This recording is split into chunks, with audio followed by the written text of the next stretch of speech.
There's this guilt when people are either going to be more successful than others that happens. And definitely financially, but I also feel like happiness for people that are struggling with that unnecessary guilt. The last thing I want is to be laying on my deathbed looking back, thinking about the things that I wish I would have done, the things that I wish I would have tried to achieve, the people I wish I would have went and met, the things I wish I would have learned. I just did it. I just said, I really believe to the depths of my soul that... My wife says this intro sounds like a conspiracy mystery. So I'll stop that voice and I'll just tell you, this show is here to give you some cinematic fuel, tools, and excitement so you can stop drifting and start directing your life better than any movie. My guest today is an entrepreneur. He's a speaker. He's also an author. I have his book right here. And he's a pilot. His name is Jacob Salem, and he's the founder of Easy Metrics, a done-for-you agency that helps your business grow.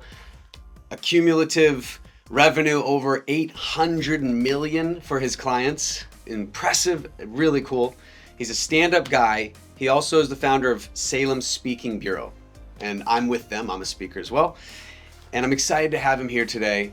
He empowers people, and he's a great guy. Welcome to the show, Jacob. Tony, thank you so much for having me. It's an honor to be here and an honor to share anything with your listeners here today. Thanks again. And my first question is, what are you excited about right now or coming up? So I have an event coming up. I don't speak full-time anymore, partly because I have young kids. I have 3 young daughters, and although I don't post them all over social media, they're the number one, most important priority, God, family, church, business type of thing. And so I love spending time with them. So I don't speak full time, but I am heading out to California next week to speak at a very high-end elite private mastermind. So that's exciting. And then I also have my second marathon coming up. So in addition to being a pilot and doing everything else, I love fitness. And so I'll be running my second marathon on April 26th. Not sure when this is going to release, but April 26th of 2026, I'll be running my second ever marathon, shooting hopefully for a sub-4 time. Pretty excited about that. And as always, we're continuing to grow our businesses and just keeping Christ first in everything we do and having fun. That's awesome. I've never ran a marathon. I once had a friend call me. He was training for a marathon, and he's like, hey, you want to run my last 7 miles? And I'm like, I've only ran 2 miles my whole life. I took the challenge, and I did 7, and I never did anything again. But it was crazy. So I respect you with all that. Yeah, it's fun. It's kind of my midlife, journey. Yeah. Helped me get back in shape, back to health. And I like chasing big, hairy, audacious goals. And I always have to have something written down in front of me to chase, or else all of us get lazy and complacent. Yes. What would you tell people listening right now to kind of connect the physiology part of achieving the things that matter to you in life? Because obviously it's a big part of your life to be moving around and just having good spirits. Yeah, well, I believe all of us, right? We are mental, we're physical, we're spiritual, we're relational, right? We need to fuel all of these things. And it's hard, right? If we all only have 24 hours in a day, how do you balance all things? How do you balance business? How do you balance life? How do you balance fitness? How do you balance all of these things? And so first and foremost, I love writing things down. I love actually writing things down and setting good, clear goals and aspirations and putting dates to them, right? I'm going to achieve X by X date. And even if you come up short, that's okay, but you want to have something to shoot for. And then for me to connect it all, I start telling people about my goals, right? And I believe that if you can see it in your mind and you're willing to speak it out of your mouth, then you can take the actions needed to achieve what you want to achieve. And so that applies to all areas, mental, physical, spiritual, relational, all of it. And I believe we need to fuel all to keep all balanced. Yeah, that's some great stuff. Writing is everything. Even if you're not, let's just say for some reason you can't write, unfortunately, some people, they can't physically. Sure. If they have a voice, even recording it and then listening it back and just putting it there and in crystallizing it, I'm a strong believer as well. Here's the funny thing. I was reading the book. I've read it like 3 times. High Performance Habits. I have it right here on the left. Brendan Burchard, I'm sure you know Very familiar, of course. And one of the main takeaways that high achievers beyond the high performers, they share their goals. You're with a high performer when they're talking about what's coming up, what they're excited about, and sometimes, unfortunately, we're with people where you want to share your goals and they're like scared of the goals because it reminds them that they're not going after their own. What would you tell people that are actually nervous about sharing their goals, or they feel like maybe that's for other people? Yeah, in the beginning of, we'll just say this journey. So I've been on this journey for 12 years, right? So I've owned the business you shouted out in the beginning, Easy Metrics. I've owned that company for 12 years. I'm very proud of that. And actually, the bio, wherever it was came from, can be updated. We've actually done 1 billion with a B in Wow. sales on behalf of Oh, our customers underneath that brand. Very proud of that. We hit that October of last year. So apparently I got bios out there that need to be updated. wow. Thank you. When I started all of this, you probably have people around you right now listening to this, the people listening to this, you probably have people around here you right now who, when you start to chase greatness, when you start to try to be more, do more, and have more, you have people right now that are going to look down on you because you're willing to put yourself out there to say, I'm trying to be more, do more, and have more. The reality is, though, I figured this out. I've also learned it. I don't remember who to even cite for this, but I've digested it and internalized it.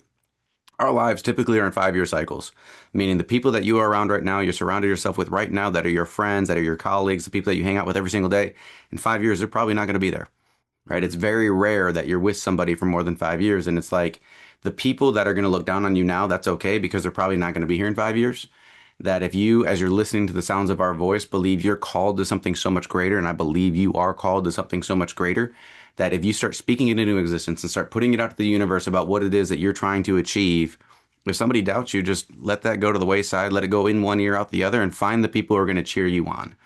In the fitness world, it's almost a joke. You see reels on Instagram at least, where it's like, I started my fitness journey and all my friends, were judging me and looking down on me, and what are you doing? And then it's like 100 other strangers were liking my stuff and commenting on my stuff and cheering me on along the way. And so it essentially becomes, find the people who are your cheerleaders, who want to encourage you, who want to inspire you, and find the people who already achieved the result you're trying to achieve. And again, back to that statement I keep repeating on this podcast unintentionally, but mental, physical, spiritual, relational, right? When you start chasing those goals, find the people who already achieved them and tell those people, because they will be the ones to pull you, to cheer you around, to push you, and hold you accountable. Yeah, there's something that is in my brain right now from what you said. You go to the rooftops and you shout your greatness and your dreams, and some people will tell you to shut up, you're the town idiot. But then there's the cheerleader That's people. right. They're like, "Come on down, let's talk." And I love those people. You're one of those people. I've noticed it. I've taken your courses, and I know how much you give and care. Um, and I really appreciate that about you. Thank you, Tony. I wanted to also, because we touched on it, like there's this guilt when people are either going to be more successful than others that happens. And definitely financially, but I also feel like happiness. I used to be a little guilty of me doing like handstands around people and playing and doing cartwheels, especially if I saw a disabled person. I was like, oh, let me not do that. And I would dim my light. And I got out of that mindset. It didn't serve me. So I have a question for you. For people that are struggling with that unnecessary guilt, which it is, earning more money and being more successful, but while still being good and maybe spiritual. What would I say to that person? I mean, it's a mindset, right? So it's, in order to be everything you want in this world, you got to change the mindset and become who you want to become, right? And so the Zig Ziglar quote says something to, this is a paraphrase, it's not the actual quote. It's basically to the tune of, what you feed your mind is what you become, right? You can change who you are, you can change where you are by changing what goes into your mind. And so it's almost like changing what goes into your mind. And then also, to back up a little bit, I actually never did struggle with mixing my Christianity faith in Jesus and money. Mm. Society did. I got asked a lot. I got asked a lot. How are you doing both? I just did it. I just did it. I just said, I really believe to the depths of my soul that Jesus would rather have his bunch be successful and wealthy so we can give more, do more, and be more than Satan's bunch. And I just believed that, and I internalized that at a very, very young age. And so I just went after it. I had people ask me all the time, how could you possibly be preaching, because I am a preacher too, for those that don't know. How can you be preaching the gospel and then also teaching people how to become billionaires, right? I'm starting to say the word billion. I'm not a billionaire, I'm a millionaire, but not a billionaire. I'm so far from it, I can't even don't even know what I don't know. But it's like, I'm now, how do we keep growing this thing and stretching this thing? And how do we chase bigger things? And it's like, we, at least you and I have team members all around the world, but you and I live in the greatest country, I believe, in the world when it comes to the freedom to create wealth. We can create and be anything we want to be as long as we're willing to feed our mind with the good, the pure, the positive. We're willing to educate ourselves every single day. And if we do those things, we can take the actions needed to achieve results. Now, you asked the question in comparison of like somebody without limbs. Well, there's a gentleman out there, Nick, I can't think of his last name. It starts with a V. He's got no limbs. He's got no arms and limbs.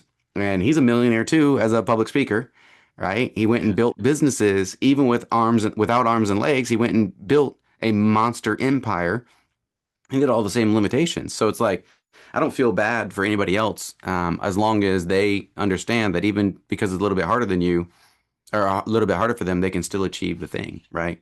No, I think I've seen him speak before. Yeah, powerful stuff. I know it's step one, feed your mind differently than what you are now if you're struggling with that. That's what I would say Right. to people. That's kind of what you were mentioning. That's right. There's a biblical anecdote. You'd probably know this. I don't know if I have it right, but there was like three people and they're given certain goods, right? Yep. Spiritually. And one of them hoarded the goods and the other one didn't do something. And then the other one expanded into abundance. Do you remember that anecdote and how that goes? Yeah. So essentially, you're looking at the parable of the talents, right? Mm. And so, and it's obviously Jesus taught and spoke in parables. And if you give me a second, I can almost, I think that was from, I'm pretty sure that was from the Gospel of Matthew. But the long and short is, right, that there was a servant with 5 talents that turned him into 10. There was a servant with 2 talents that turned it into 4. There's a servant with 1 talent that then gets afraid of losing that talent, so he buries it, right? Mhm. And so the first 2 servants were told, well done, good and faithful servants, because they were faithful with little, right? They were faithful over little that Christ then that they were then given much, right? So there's the two adages there. It's either the parable of talents or also the money, right? So the rich guy gave them money. What are they going to do with the money?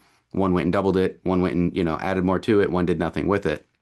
And the one who squanders the gifts, the talents, the resources that Christ gives them, they're just going to be doomed essentially, right? Every single one in the sound of my voice has a gift, a talent, a resource that I do not have, that Tony doesn't have, that you are uniquely and wonderfully made in the image of Christ. And the reality is, safe doesn't win in this world. Playing it safe never wins. Stewardship equals increase, right? So if we can steward the gifts, talents, resources, and we can actually do something with it. And I think that's like the cry of my heart to anybody that I talk to, whether I'm coaching them one-on-one, whether they're in my, whether they're a part of my bureau like you, whether they're building a business. It's like, take the action, take the shots, do something with it. Because if you just hoard the resources God gave you, He's going to end up taking them from you. Well put, Jacob. I liked how you said safe doesn't win. I mean, it's so true. And also, safe doesn't feel good for No, yourself, and we have to take care of ourselves first.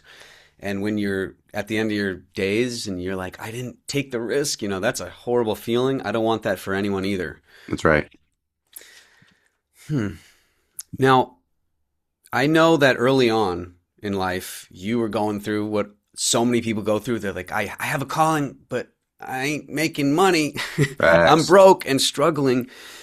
For people, whether they're in that situation or maybe they're in a career that they don't love and they're just grinding, but they know there's something more for them, can you take us back to a moment where you caught yourself from drifting into the abyss of nothingness and then you kind of finally said, like, I need to direct my life. I got to make this happen. Can you walk us through that? Yeah. So, couple things. My beg, plea, employ to anybody in the sound of my voice listening to this podcast would be: you have a talent, you have a gift, you have a skill that nobody else has. So figure out what that skill is, tap into that skill, and you will be able to generate more revenue than you've ever wanted to, because I believe this quote that says, you can have everything in life you want if you'll just help enough other people get what they want. Zig Ziglar quote. But then goes into, if you have that skill and you know who doesn't have that skill and you can use that skill to serve them, that will do it. I also believe there's 3 types of motivation in this world. You have the motivation that's like, do it or you're fired, right? That's kind of a fear motivation. Do it or you're fired. You have the carrot and the stick. So you're chasing something, right? So you have that big, hair, audacious goal in front of you. I use this as one of my current um, targets for motivation. I put a carrot in front of me and I figure out what that carrot is and I start going after it. But eventually you do get full. So that's why it's like change it up, set more goals, find other mentors, find new groups, find new people who can help you think bigger, be bigger, to do more.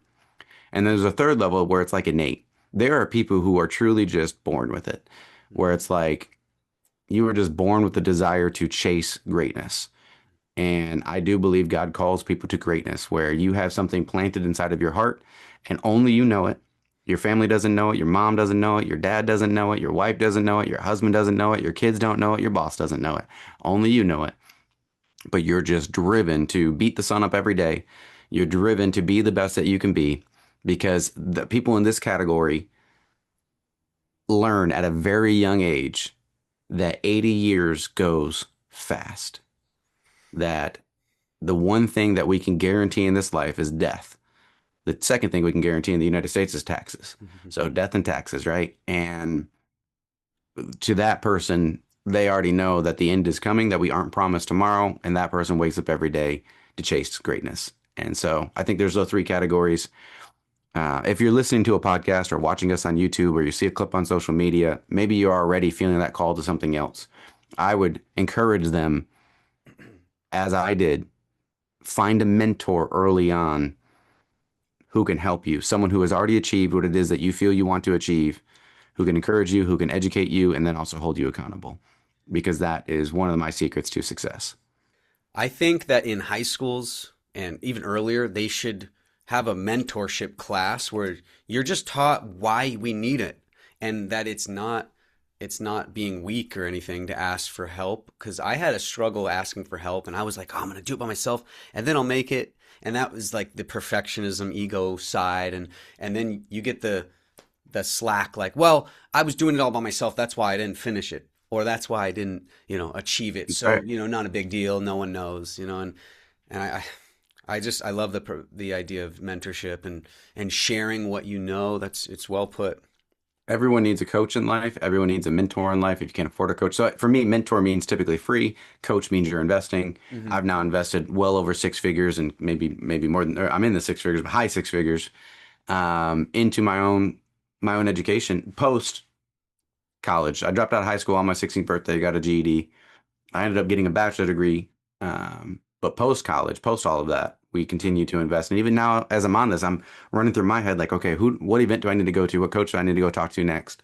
Yeah. Because those are the ones that will catapult you to the next level. And no one can achieve greatness on their own. Like we just can't. It's impossible. Um, Yeah. Yeah. That's so true. Well, hey, while I'm thinking of the next question I got, I want to actually ask you, where can people find you and learn more about what you do? yeah, the core thing. So we still own the agency.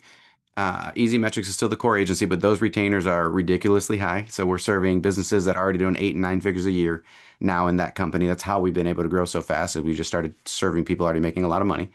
So our retainers there start about 15,000 a month if they want services. But my true passion right now is actually how I met you, Hmm. which is I've made 15 million myself just through speaking, coaching, and selling online courses. You showed the book.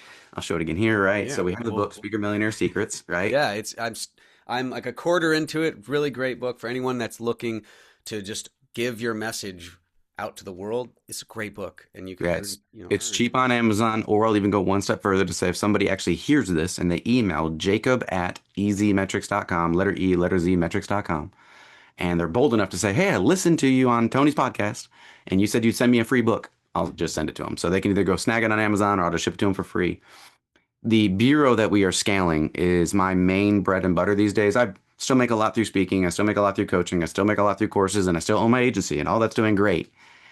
But we are on a mission at Salem Speakers to get 1,000 book gigs this year. It's written on my whiteboard. Everything's written down, written on my whiteboard over here. I speak it into existence on every single podcast I do, on every single call I'm on. We are scaling that agency as quickly and as efficiently as we can. We have 18 full-time team members in that company right now, which is really, I'm really, really proud of that. And we are doing everything we can to get and land speaking gigs for speakers. And I essentially created that bureau, because it's what I wished existed when I got into the corporate space 12 years ago of like, how do I even get a gig? How do I even get in front of the event host? How do I even look the part? How do I even look like I'm represented? And so for just $100 a month, we let people join that bureau. You're featured, you look the part. We even give you little tips, tricks, and resources, template website that you can fill out if you want. That is my passion project. That is the business that I put my time, energy, and effort in these days. Everything else is pretty systematized, and it's been fun. So if you're a speaker and you listen to this, Tony, I do want you, let's say it on the recording, I want Tony to sign up for our affiliate program. So wherever you post this, you can put your own little tracking link. We'll give Tony a little kickback if you end up joining us through this. I love serving speakers at that level, and that is the depth and cry of my heart and soul. I feel like that is my current calling. I have a separation question. What separates people who are really intentional and excited and we have the drive, right? Like you and I, I talk to you, I feel it. You probably feel it. I have the drive, excitement in this crazy, weird world we live in. Even when adversity hits, I'm usually like, okay, what can I learn from this? Or what's funny about this? You have a dry sense of humor I love, by the way. So what separates people that are like that and then people that react all the time and always use the word like, oh, I hate my job. I hate this. Is there a separator? I know we said mindset and we know that, but maybe there's like one or two steps. Yeah. Yeah. So I actually just posted a post on one of my socials about this yesterday. And I believe this. It's those type of people believe life happens to them, right? Why is this happening to me? When the reality is they need to it's a mindset thing. They need to shift that mindset. Life comes from you. Your life comes from you, not at you. And so if you're constantly in a reactive state, it's because you haven't personally committed to enough discipline so you can get ahead of it. So it's like, write things down. We all got 24 hours in a day. Put it on your calendar. Get ahead of it. Take control of your life. Set your agenda. Choose what you fill your mind with, the good, the pure, the positive. What goes into your body, as I'm sitting here drinking this nasty. Actually, it's not that bad, I but like that. I've had that yeah, before. it's not. It's got, But I know what you mean. It's just like, about as green as you can get. And it's like, instead of slamming alcohol on the weekends, drink a water and, go run a mile. And it's like, you can fill your mind with the good, the pure, the positive. You got to keep your body ahead of it too. And it's like, I'm not the type of coach to like baby anybody along. It's probably why I stopped being a pastor. I'm still a preacher, which is different than a pastor. yeah, I don't deal with the PLOM disease. PLOM disease, according to Zig Ziglar, is poor little old me. Like I just don't deal with PLOM disease. And it's that's like, funny. it's just it is what it is. It's like man up or woman up, whatever it is, so you can go out there and take control of your life. You are the only one that is in the driver's seat of your life, and you have to own it. Like if you don't haven't already owned it, I'm hoping this is the punch in the gut. That's like you have to own it. Nobody else is in control of your day, and life doesn't happen to you, it comes from you, it comes out of you. And that's a little bit, I am a Christian, but that's like almost like universal, law of attraction. But I do believe in good positive energy. I do believe you can speak things into existence, and I do believe you can take the action needed to achieve those things. So It is so true. I wrote down the word commitment and condition because you said you need to just get the discipline going. And I wanted to branch out when I've conditioned myself for so long, then it becomes automatic and I start enjoying the discipline, right?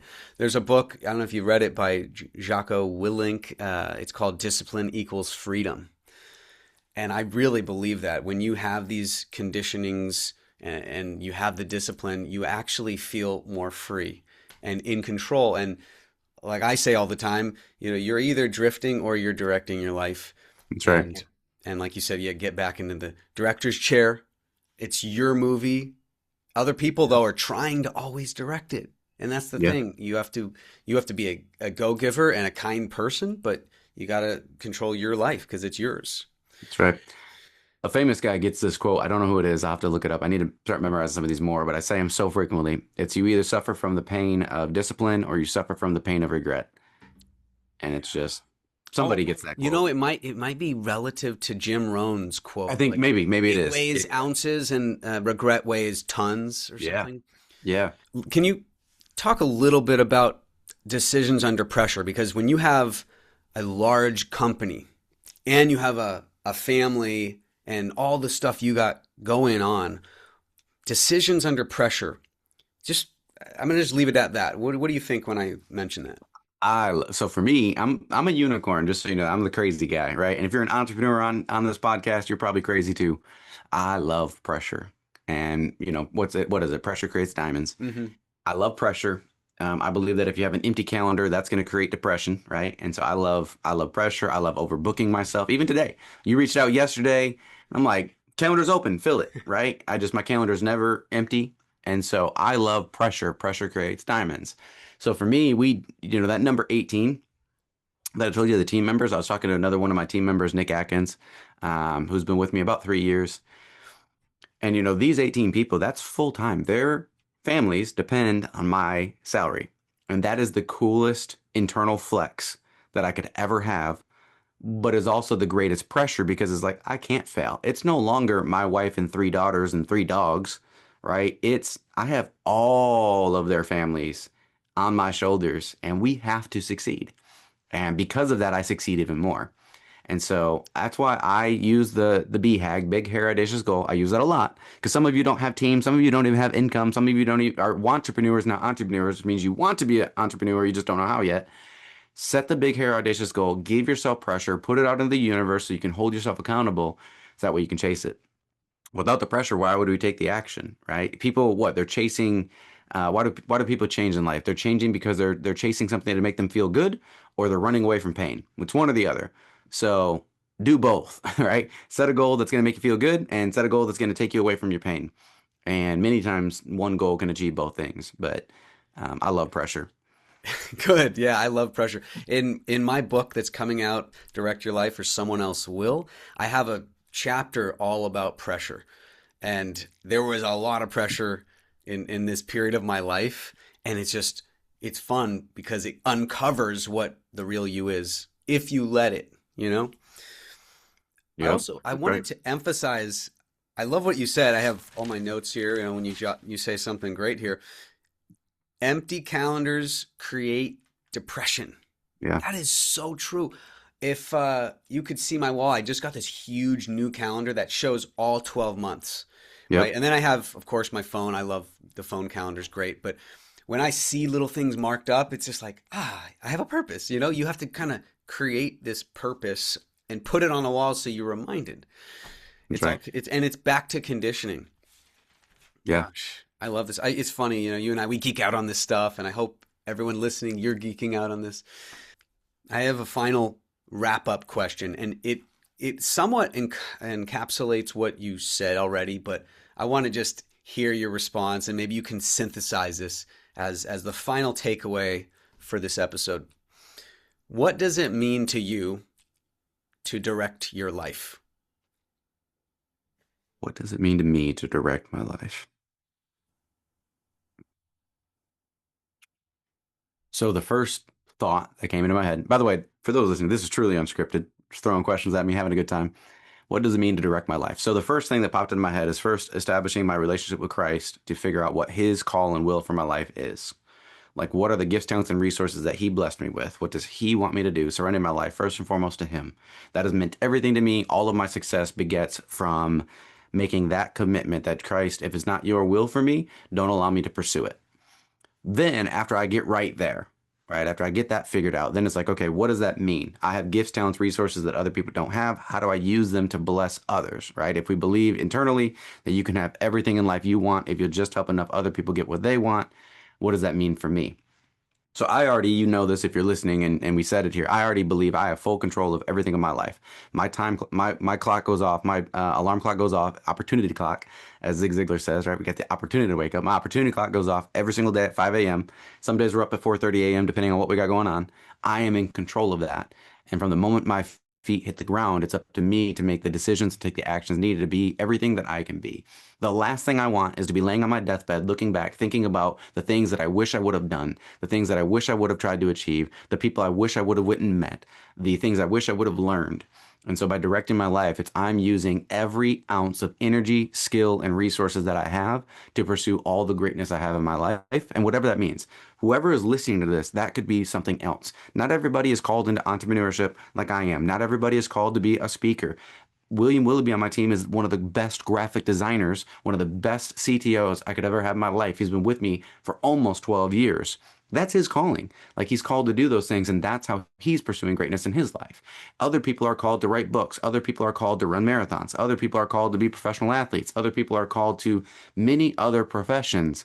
But only you listening to this podcast today can know what that means to you. And so for me, directing my life means first getting right with Christ and understanding what his call for my life is, getting in alignment with that, then writing down the things that I believe I want to achieve. And as long as I'm in alignment with his will, the things that I want to achieve, I believe he wants me to achieve as well.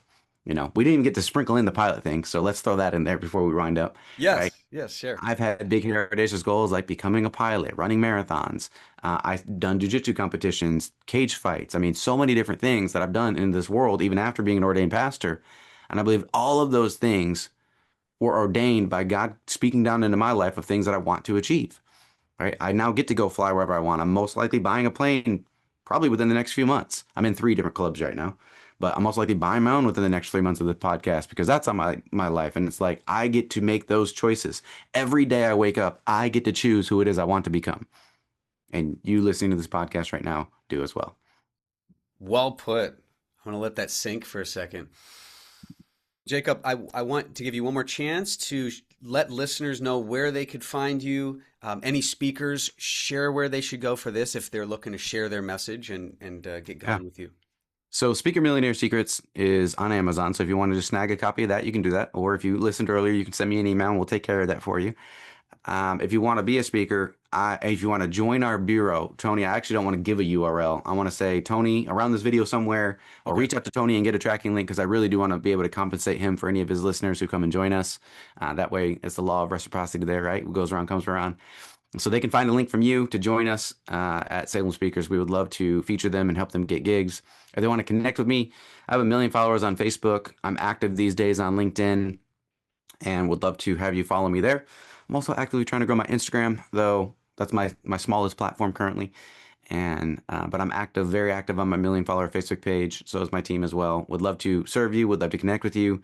If you're a speaker, coach, online course creator, or want to be one, that is the industry where my heart's truest call is. You're the people I want to serve. You're my kind of people, and I would love to connect with you.